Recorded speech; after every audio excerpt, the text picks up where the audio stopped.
Assalamualaikum warahmatullahi wabarakatuh. Bertemu lagi sama aku Malaya. Hari ini aku akan membahas tentang teks sejarah dan fiksi sejarah. Teks fiksi adalah teks karangan atau prosa naratif yang bersifat imajiner atau hayalan. Kebenaran itu tidak mungkin terjadi di dunia nyata. Contohnya angsa bertelur emas, kura-kura dan kelinci, putri duyung, dan lain-lain. Cerita non-fiksi itu cerita yang benar-benar terjadi di dunia nyata dan bukan hasil imajinasi penulis. Tulisan non-fiksi biasanya berbentuk tesis, artikel, skripsi, dan lain-lain. Contohnya Sekolah Rimba, Latar Pelangi, dan lain-lain. Di bawah ini aku berikan 4 gambar buku non-fiksi.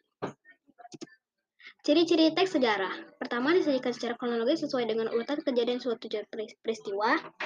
2. Berbentuk cerita ulang atau recount. 3. Menggunakan konjungsi temporal atau konjungsi temporal. 4. Berisi fakta. 5. Menggunakan keterangan waktu dalam bentuk lampau. Dan yang terakhir, menggunakan kata kerja yang menyatakan tindakan. Contoh teks fiksi berjudul Sejarah Singkat Proklamasi Kemerdekaan Indonesia. Indonesia merdeka tidak begitu saja, akan tetapi melalui proses yang membutuhkan keberanian dari para pahlawan untuk mewujudkan dalam proklamasi kemerdekaan. Pada tanggal 6 Agustus 1945, sebuah bom atom mendarat di kota Hiroshima. Bom itu dijatuhkan oleh Amerika Serikat dan menurunkan moral semangat tentara Jepang di seluruh dunia.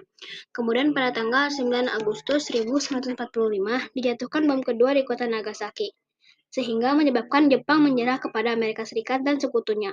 Momen ini pun dimanfaatkan oleh Indonesia untuk memproklamasikan kemerdekaannya. Soekarno, Hatta, dan Najiman Widyaningrat diterbangkan ke Dalat. 250 km Dalat berada di 250 km di sebelah timur Laut Saigon, Vietnam, untuk bertemu Marsikal Terauchi. Mereka dikabarkan bahwa pasukan Jepang sedang diambang kekalahan dan akan memberikan kemerdekaan kepada Indonesia. Pada tanggal 10 Agustus 1945, Sultan Syahrir telah mendengar berita lewat radio bahwa Jepang telah menyerah kepada sekutu.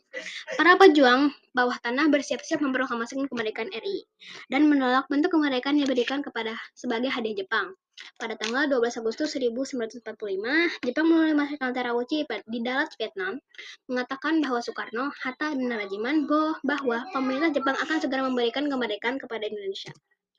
Pada tanggal 14 Agustus 1945, Jepang menyerah kepada sekutu. Tentara dan Angkatan Laut Jepang masih berkuasa di Indonesia karena Jepang telah berjanji akan mengembalikan kekuasaan Indonesia ke tangan sekutu. Setelah mendengar desas-desus Jepang bakal bertekuk lutut, golongan muda mendesak golongan tua untuk segera memproklamasikan kemerdekaan Indonesia. Namun, golongan tua tidak ingin terburu-buru. Mereka tidak menginginkan terjadi pertumpahan darah pada saat proklamasi. Konsultasi pun dilakukan dalam bentuk rapat PPKI. Golongan muda tidak menyetujui rapat itu, mengingat PPKI adalah sebuah badan yang didirikan oleh Jepang. Mereka menginginkan kemerdekaan atas usaha bangsa sendiri, bukan pemberian Jepang. Soekarno dan Hatta bersama Soebarjo ke kantor Bukanku, Laksamana Maeda di Jalan Imam Bonjol nomor 1. Maeda menyambut kedatangan mereka dengan ucapan selamat atas keberhasilan mereka di Dalat. Sambil menjawab, ia belum menerima konfirmasi serta masih instruksi dari Tokyo.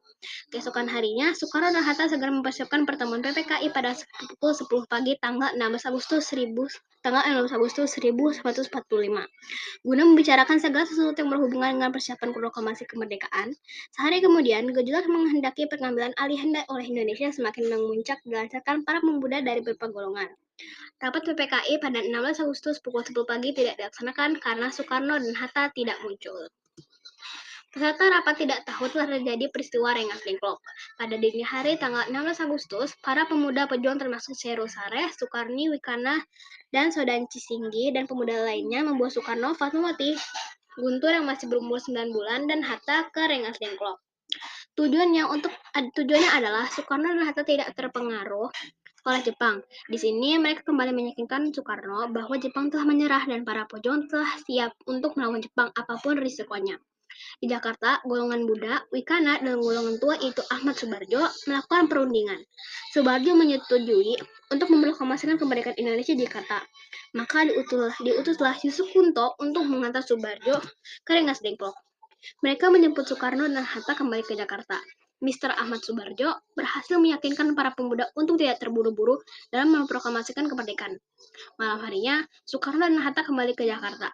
lalu bertemu dengan Mayor Jenderal Otoshi Nishimura, Kepala Departemen Urusan Umum Pemerintahan Militer Jepang. Nishimura mengemukakan bahwa sejak siang hari, tanggal 16 Agustus 1945, telah diterima perintah dari Tokyo bahwa Jepang harus menjaga status quo. Tidak dapat memberi izin untuk mempersiapkan proklamasi kemerdekaan Indonesia sebagaimana dijanjikan oleh Marshal Terauchi di Dalat, Vietnam. Soekarno dan Hatta menyesali keputusan itu dan menyindir Nishimura, apakah itu sikap seorang perwira yang bersemangat Bushido, ingkar janji agar dikasihani oleh sekutu? Setelah dari rumah Nishimura, Soekarno-Hatta menuju rumah Laksamana Maeda diiringi oleh Miyoshi, guna melakukan rapat untuk menyiapkan teks proklamasi. Penyusunan teks proklamasi dilakukan oleh Soekarno, M. Hatta, Ahmad Subarjo, dan disaksikan oleh Soekarni, B.M. Diah, Sudiro, dan Sayuti Melik. Konsep teks proklamasi ditulis oleh Insinyur Soekarno sendiri, dan Soekarni mengusulkan agar yang mendatangani teks proklamasi itu adalah Soekarno dan Muhammad Hatta atas nama bangsa Indonesia. Setelah konsep selesai disepakati, Sayuti menyalin dan mengetik naskah tersebut menggunakan mesin ketik milik Mayor Dr. Hermann Kandeler dari kantor perwakilan AL Jerman. Dan pembacaan proklamasi dilakukan di kediaman Soekarno, Jalan Pegangsaan Timur nomor 56. Kalau sekarang sudah jadi Jalan Proklamasi nomor 1. Pagi harinya 17 Agustus 1945 di kediaman Soekarno, Jalan Pegangsaan Timur nomor 56, telah hadir antara lain Suwirjo, Wilopo, Gafar Pringgodikdo, Tabrani, dan Trimurti. Acara dimulai pada pukul 10 dengan pembacaan proklamasi dan oleh Soekarno dan disambung pidato singkat tanpa teks. Kemudian bendera merah putih yang telah dijahit oleh Bu Fatmawati dikibarkan oleh seorang peta, yaitu Latif Hedraningrat, dibantu oleh Suhud dan seorang pemudi membawa nampan berisi bendera merah putih. Setelah bendera berkibar, hadirin menyanyikan lagu Indonesia Raya. Sampai saat ini, bendera pusaka tersebut masih disimpan di Museum Tugu Monumen Nasional. Pada tanggal 18 Agustus 1945, Panitia Persiapan Kemerdekaan Indonesia atau PPKI mengambil keputusan mengesahkan dan menetapkan Undang-Undang Dasar atau UUD sebagai dasar negara Republik Indonesia yang selanjutnya dikenal sebagai Undang-Undang Dasar 45. Dengan demikian, terbentuklah Pemerintahan Negara Kesatuan Indonesia yang berbentuk Republik atau NKRI dengan kedaulatan di tangan rakyat yang dilakukan sepenuhnya oleh Majelis Permusyawaratan Rakyat atau MPR yang akan dibentuk kemudian. Setelah itu, Soekarno-Hatta terpilih atas usul dari Otto Iskandar-Dinata dan persetujuan dari PPKI sebagai Presiden dan Wakil Presiden Republik Indonesia yang pertama. Presiden dan Wakil Presiden akan dibantu oleh sebuah komite nasional. Sungguh, kemerdekaan bangsa Indonesia yang kita kecap sekarang ini adalah buah perjuangan dari pendahulu-pendahulu kita. Kemerdekaan ini diraih penuh pengorbanan harta, benda, dan nyawa. Sepatutnya lah kita yang hidup di masa kini mengisi kemerdekaan itu sesuai bidang kita masing-masing. Buat kalian sebagai pelajar, istilah kemerdekaan ini dengan rajin belajar, karena masa depan bangsa dan negara ini ada di tangan kalian. Struktur penulisan teks sejarah. Pertama, orientasi, pendahuluan atau pengenalan.